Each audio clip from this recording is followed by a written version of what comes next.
This guy has me blushing like a shy teenager. Because that blush creeping up on your face tells me something else. I could have sworn he was gonna kiss me.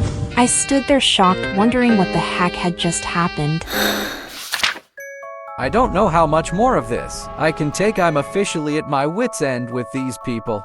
I know for a fact that, if I don't leave soon, I'll kill them all.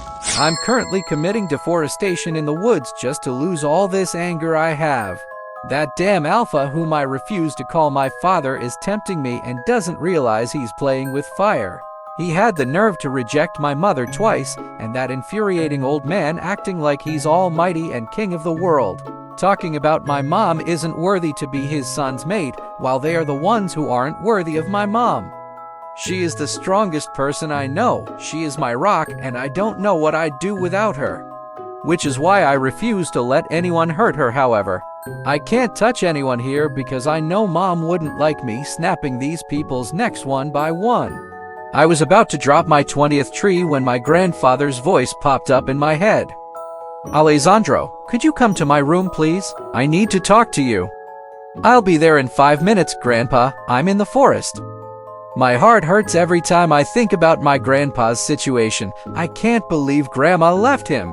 And to make it worse, she mates with someone else, and now Grandpa's wolf is dying. I've been visiting him every day when Mom is busy helping Aunt Genevieve with the wedding. I also asked my wolf to try and reach out to his wolf to see if he can help him, as Mom had said. And I think it's working because Grandpa can speak for longer now without coughing every other minute. And my wolf told me that the reason my grandpa's wolf isn't responsive is that he's depressed and in pain. He took most of the pain on himself so Grandpa wouldn't suffer the full effects. But it seemed he didn't expect the pain to be his horrible. Because Grandpa is sick even though his wolf is taking most of the pain. I just hope he will feel better in time for the wedding, so he can be there for Uncle Michael and Aunt Genevieve.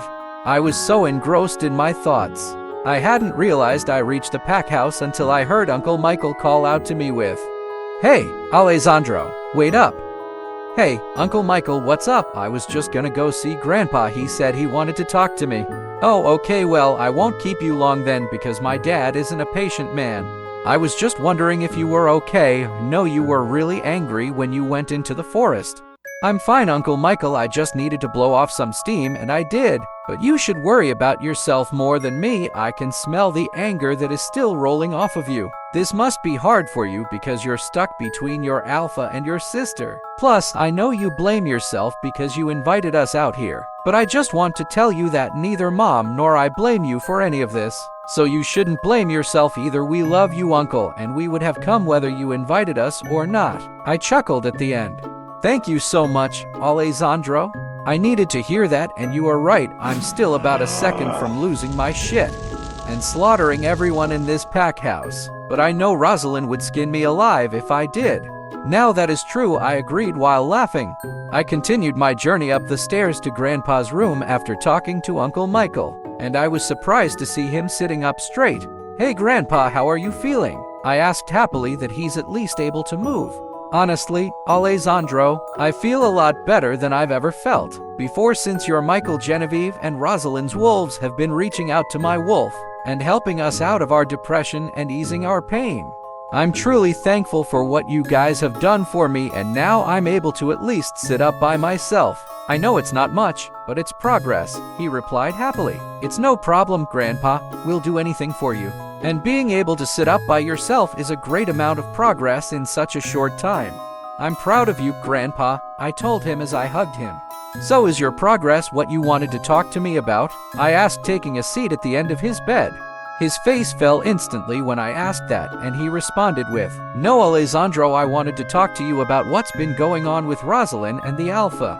I know you guys didn't want to tell me about the fact that he was the one who rejected my baby girl, and how he's been treating her since she came back. But this pack is filled with a lot of gossipers, so I've known what's been going on for a while now. I also heard what happened today with the Alpha's father, and I want to thank you for not ripping his head off in front of his wife and kids, because I could feel your anger from up here as well as your mother's," he told me, looking seriously. I know it's been hard, since you guys have been here and the Alpha and his dad are both holes, so please, don't let them draw out your anger, Alessandro. Because you and I both know what could happen if you lose control. I know, Grandpa, and I'm trying so hard to keep it together, but they just make me so angry all the time. And I'm sorry we didn't tell you what was going on, we just didn't want you to worry because you were sick. Also, I promise I'll keep it together and tough it out until the wedding, I say while giving him a long hug. We talked for a while, then I went and cooked some dinner. I gave some to Aunt Genevieve, Uncle Michael, and placed Mom's own in the fridge. I made sure to write her name on it in Italian because I know she would smile when she sees it. I brought mine and Grandpa's dinner up to his room, and we ate in comfortable silence.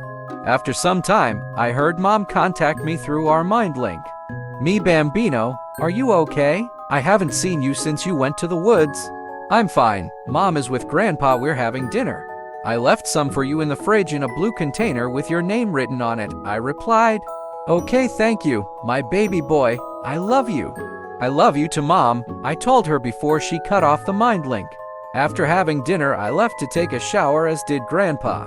I was on my way back to Grandpa's room when I smelt the most rancid stench, which was followed by a loud growl. Alpha Dumbass then started yelling orders to his pack members. I could see women, children, and the elderly making their way to the safe room. And I instantly realized it was a rogue attack and not a drill, assuming they have drills here. I rushed to Grandpa's room to find two Omegas helping him out of his room to safety. I assisted them to the safe room with my Grandpa. And after making sure he was secure along with Aunt Genevieve and had everything he needed, I left to find my mom. I walked into the kitchen to see my mom sitting at the counter like she had no clue what was going on around her. I laughed to myself because I knew why she was doing that.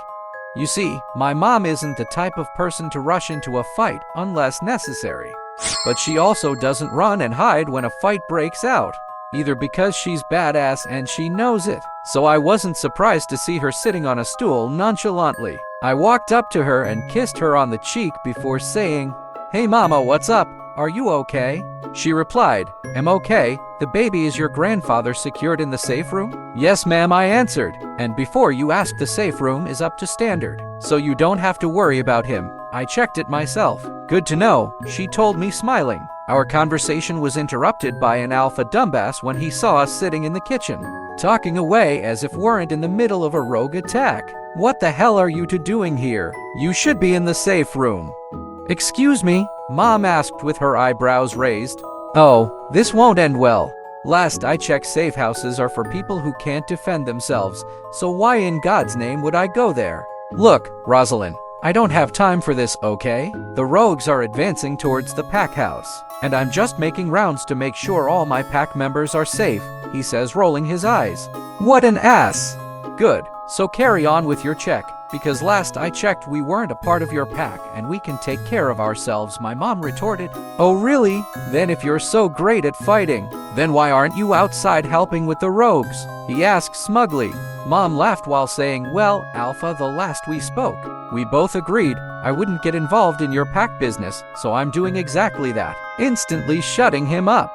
I laughed when I saw he had no comeback just to piss him off. He growled and walked away from me and Mom laughing our faces off. Mom then says, "Come on, let's go help your uncle out. Besides, I need to release some of my pent-up anger and so do you." I nodded, following her, because she was right. We both needed to get rid of some of our anger. Once outside, we could see at the forest line warriors fighting off rogues from all angles, trying to keep them from reaching the pack house. Suddenly, a big black wolf about a couple inches taller than me ran past us, charging full speed into the fight and started ripping rogues apart. I rolled my eyes because I knew it was Alpha Dumbass. Our wolves were similar, except mine had white stripes on my back and belly and the tips of my ears and my paws. I scanned the battlefield in search of Uncle Michael and saw him fighting off 3 rogues at once with ease. Well, he's not the beta for nothing. Then my eyes caught 2 rogues ganging up on a boy that looks around the same age as me. I quickly ran towards him and pulled out my pocket knife and slid under the wolf that was holding down the boy's legs and stuck the knife in its neck and left him to bleed out. I then snapped the neck of the second rogue before he could bite the boy. The boy looked at me with wide eyes, probably wondering how I could snap Wolf's neck with my bare hands like it was nothing. I pulled him up, then ran further into the battlefield while shifting so my wolf could have some fun. I had lost count of the number of rogues I had killed by the time the battle was over, and my fur was sticky and stained with blood. I spotted my mom and ran towards her. I nudged her leg when I reached close enough so she would know it was me. She looked at me with wide eyes when she saw my fur, then shook her head at me while laughing. She stopped at a tree and took out shorts and handed them to me so I could shift. I threw on the shorts and walked back towards her, and I could see that she never shifted because she was in the same clothes she left the house. However, her clothes and nails and clothes were covered in dried blood. The pack members were giving us weird looks as we passed, probably because they saw the gruesome ways we killed the wolves. Plus, we were covered in blood and talking and laughing like nothing just happened. I called out to Uncle Michael when I saw him at the pack house doors. His eyes went as big as saucers when he saw us and Mom, and I instantly burst out laughing when we saw his reaction. Every head immediately turned towards us, some staring in confusion and others in disgust. I decided to ignore them because I could care less what any of them think, and walked up to Uncle Michael, still laughing. "Why are you guys covered in so much blood? Did you guys fight or take a bath in blood?" he asked, looking us up and down. Well, I have an excuse for my appearance. My wolf wanted to release his pent-up anger and kind of went too far, so technically it's his fault. Mom, however, has no alibi because she never shifted, I said, pointing at my mom. She looked at me amused and faked a gasp while saying I did shift. I rose my eyebrows at her, pointed at her clothes, and burst out laughing with Uncle Michael when she mumbled, partially. Everyone was out of the safe room and going back about their businesses. By the time I showered and came back downstairs after checking on Grandpa and Aunt Genevieve, I saw the boy I had helped out earlier, and he waved me over when he saw me. I was hesitant to go over, seeing as I don't have the best track record since being here, and his friends looked like stuck-up snotty little brats. But I decided to go over anyway, seeing as it would be rude to walk away when he called me. Plus, Mom always says you can't judge a book by its cover. "Hey, M. Alessandro, how are you?" I asked when I reached over to him. "I'm Nicholas, and I know who you are. Also, I'm good, all thanks to you. I was just telling my friends how you saved my life, and how you took out those rogues like it was nothing," he replied, smiling at me. It was nothing really. No thanks necessary, and as for the wolves, you can do that too. You just have to train hard," I told him truthfully.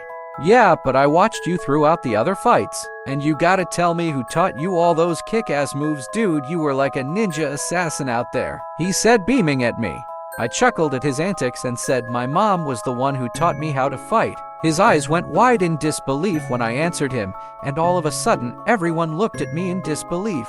A blonde guy sitting at the end of the bench turned to me with a disgusted expression and said, "Isn't your mom that heifer claiming to be the alpha's mate, so she can come between Amber and the alpha because she wants to become the Luna of our pack?" As soon as he uttered those words, he was pinned to the ground with my foot pressing against his trachea. When everyone at the table gasped was when I realized I acted so fast, I didn't even realize what I was doing. I sighed in exhaustion and annoyance as I ran my hand through my hair. "Here we go again," I thought to myself as I looked down at the boy beneath my feet, who looks as if he's about to soil himself.